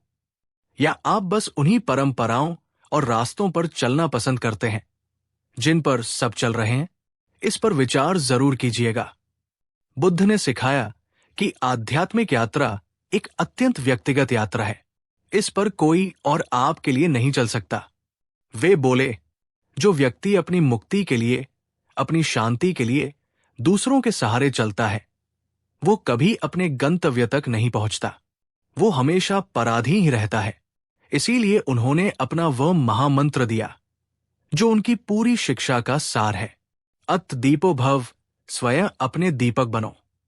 उन्होंने कहा, जैसे एक दीपक को जलने के लिए किसी और दीपक की रोशनी की जरूरत नहीं होती, उसे अपने ही तेल और बाती की जरूरत होती है, उसी प्रकार तुम्हें भी अपनी मुक्ति के लिए किसी और की जरूरत नहीं है। तुम्हारे भीतर ही ज्ञान का तेल और विवेक की बाती मौजूद है। उसे ध्यान की अग्नि से प्रज्वलित करो। जो खुद के भीतर रोशनी जला लेता है, उसे बाहर का कोई भी अंधकार, कोई भी अंधविश्वास कभी छू नहीं सकता। दोस्तों, बुद्ध के अनुसार आध्यात्मिक अमीरी का पहला और सबसे महत्वपूर्ण कदम है आध्यात्मिक स्वावलंबन। किसी गुरु, देवता, तांत्रिक या ज्योतिषी पर पूरी तरह से निर्भर हो जाना आपकी अपनी आंतरिक शक्ति को छीन लेता है। वे मार्गदर्शक हो सकते हैं, पर वे आपकी मंजिल नहीं बन सकते। एक और सवाल, क्या आप अपने जीवन का दीपक, अपनी चेतना की मशाल खुद जलाने को तैयार हैं? अगर हाँ, तो नीचे कमेंट में ये महामंत्र लिखिए, मैं स्वयं अपना दीपक हूं। बुद्ध ने अंधकार से प्रकाश तक जाने का, नींद से जागरण तक पहुंचने का एक सीधा, स्पष्ट और वैज्ञानिक पुल बताया। वह पुल है ध्यान, मेडिटेशन। वे बोले, ध्यान वह दर्पण है जिसमें तुम अपने मन के असली चेहरे को देख पाते हो। ध्यान वो शल्य चिकित्सा है जिससे तुम अपने मन के भीतर बैठे विकारों को जड़ से निकाल सकते हो। और ध्यान वह पुल है जो तुम्हें तुम्हारे सीमित मैं से उस असीम परम चेतना तक ले जाता है। जो ध्यान करता है वो बाहर के किसी देवता की मूर्ति को नहीं, बल्कि अपने ही भीतर बैठे परम बुद्ध को, अपनी ही जागृत चेतना को देखता है। दोस्तों, आज के युग में भी ये उतना ही सत्य है। जब कोई व्यक्ति हर दिन, चाहे केवल 10 से 15 मिनट के लिए ही सही, चुपचाप बैठकर अपने भीतर उठता गिरता विचारों और भावनाओं का साक्षी बनता है, तो वो धीरे धीरे ये चमत्कार घटित होता हुआ देखता है। उसके भय पिघलने लगते हैं, उसकी चिंताएं शांत होने लगती है, उसका लालच कम होने लगता है और उसका अंधविश्वास, जो इन्हीं नकारात्मक भावनाओं पर पलता है, वो अपने आप ही जड़ से सूखने लगता है। ध्यान का अर्थ है मन का स्नान, और जब मन रोज रोज शुद्ध होता है तो आत्मा का असली स्वरूप, जो प्रेम, शांति और आनंद है, वो अपने आप चमकने लगता है। एक और सवाल, क्या आपने कभी अपने मन के शोर से परे अपने भीतर की उस गहरी शांति को, उस मौन को सुनने की कोशिश की है? अगर नहीं, तो आज से ये यात्रा शुरू कीजिए। नीचे कमेंट में लिखिए, मैं आज से भीतर झांकना शुरू करूंगी। बुद्ध ने जागरण के मार्ग के कुछ और महत्वपूर्ण पड़ावों का भी वर्णन किया, जो एक दूसरे से जुड़े हुए हैं। 5वां सूत्र, समझ और करुणा का संगम। बुद्ध बोले, केवल सूखी समझ और तर्क तुम्हें अहंकारी बना सकते हैं, और केवल भावुक करुणा तुम्हें अंधा बना सकती है। जागरण तब घटित होता है जब तुम्हारी गहरी समझ, प्रज्ञा और तुम्हारी निस्वार्थ करुणा, मैत्री एक साथ मिल जाती है, जैसे ज्ञान और प्रेम का संगम। जिस मन में ये दोनों हैं, वही संतुलित और पूर्ण रूप से जागृत है। 6ठा सूत्र, अहंकार का विसर्जन ही जागरण है। बुद्ध बोले, अहंकार यानी मैं का भाव वो पतली सी दीवार है जो तुम्हारी आत्मा और उस परम प्रकाश के बीच खड़ी है। जब तक ये मैं है, तब तक वो परम अनुभव नहीं हो सकता। जब तुम ये कहते हो, मुझे सब पता है, उसी पल ज्ञान और सीखने के सारे दरवाजे तुमसे दूर चले जाते हैं। जो झुक गया, जो शून्य हो गया, वही अनंत से भर गया। 7वां सूत्र, वर्तमान क्षण में जीना ही जागरण है। बुद्ध बोले, अतीत तुम्हें पश्चाताप का बोझ देता है, भविष्य तुम्हें चिंता का डर देता है। केवल वर्तमान क्षण ही वो द्वार है जहां कोई बोझ नहीं, कोई डर नहीं, सिर्फ शुद्ध अस्तित्व और परम शांति है। जो अतीत और भविष्य की कहानियों से मुक्त होकर इस क्षण की सच्चाई में जीना सीख लेता है, वही जागा हुआ है, वही मुक्त है। 8वां सूत्र, मौन ही जागरण का संगीत है। अंत में बुद्ध ने उस अवस्था की ओर इशारा किया जो शब्दों से परे है। वे बोले, जब तुम्हारे मन के सारे शब्द, सारे विचार, सारी बहसें थम जाती हैं और एक गहरा, असीम मौन उतरता है, तो उसी मौन में आत्मा परमात्मा से बात करने लगती है। मौन वह दिव्य संगीत है जिसे केवल एक जागा हुआ हृदय ही सुन और समझ सकता है। तो दोस्तों, आज हमने बुद्ध के जागरण सूत्र के उन 8 सोपानों को जाना जो हमें अज्ञान के अंधकार से निकालकर आध्यात्मिक अमीरी के परम प्रकाश तक ले जाते हैं। अंत में बुद्ध ने आध्यात्मिक अमीरी की अंतिम परिभाषा दी। वे बोले, जब तुम हर प्रकार की आसक्ति से मुक्त हो जाते हो, जब तुम सुनी सुनाई बातों को छोड़कर स्वयं सत्य के खोजी बन जाते हो, जब तुम बाहरी सहारों को छोड़कर आत्मनिर्भर हो जाते हो, जब तुम ध्यान द्वारा अपने मन के स्वामी बन जाते हो, जब तुम्हारे भीतर समझ और करुणा का फूल एक साथ खिलता है, जब तुम्हारा अहंकार विसर्जित हो जाता है और जब तुम हर क्षण वर्तमान में मौन और आनंद के साथ जीना सीख लेते हो, उसी क्षण तुम इस ब्रह्मांड के सबसे अमीर व्यक्ति बन जाते हो। दोस्तों, ये अमीरी पैसों से, पद से या प्रसिद्धि से नहीं आती। ये अमीरी चेतना के स्तर से आती है। जो इस अवस्था में जा गया, वो फिर कभी किसी भी प्रकार की गरीबी या अभाव का अनुभव नहीं कर सकता, क्योंकि उसने अपने भीतर ही आनंद का, शांति का और पूर्णता का अक्षय खजाना पा लिया है। तो आज से दूसरों की कही बातों पर नहीं, अपने अनुभव और विवेक पर विश्वास करो। खुशियों को बाहर नहीं, अपने भीतर खोजो और कर्म, करुणा, ज्ञान और ध्यान को ही अपना सच्चा धर्म बनाओ। अंतिम और सबसे महत्वपूर्ण सवाल, क्या आप तैयार हैं अपनी इस छोटी सी मैं की नींद से जागकर अपने उस विशाल बुद्ध स्वरूप को अनुभव करने के लिए? क्या आप तैयार है भीतर के बुद्ध को जगाने के लिए? अगर आपका उत्तर हाँ है, तो इस वीडियो को लाइक करें। नीचे कमेंट में पूरी शक्ति और संकल्प के साथ लिखें, मैं जाग गया गई हूं। और इस वीडियो को हर उस व्यक्ति के साथ शेयर करें जिसे आप सच में प्रेम करते हैं, जिसे आप सच में जागते हुए देखना चाहते हैं। क्योंकि एक जागा हुआ मन सैकड़ों सोए हुए मनों को जगाने की क्षमता रखता है। जब भीतर का दीपक जलता है तो बाहर का सारा अंधकार अपने आप मिट जाता है। गौतम बुद्ध इस गहरी, परिवर्तनकारी और अविस्मरणीय ज्ञान यात्रा में आरंभ से अंत तक हमारे साथ बने रहने के लिए आपका हृदय की अनंत गहराइयों से धन्यवाद। हमारे चैनल को सब्सक्राइब करना न भूलें। आपका जीवन जागरण के प्रकाश से आलोकित हो।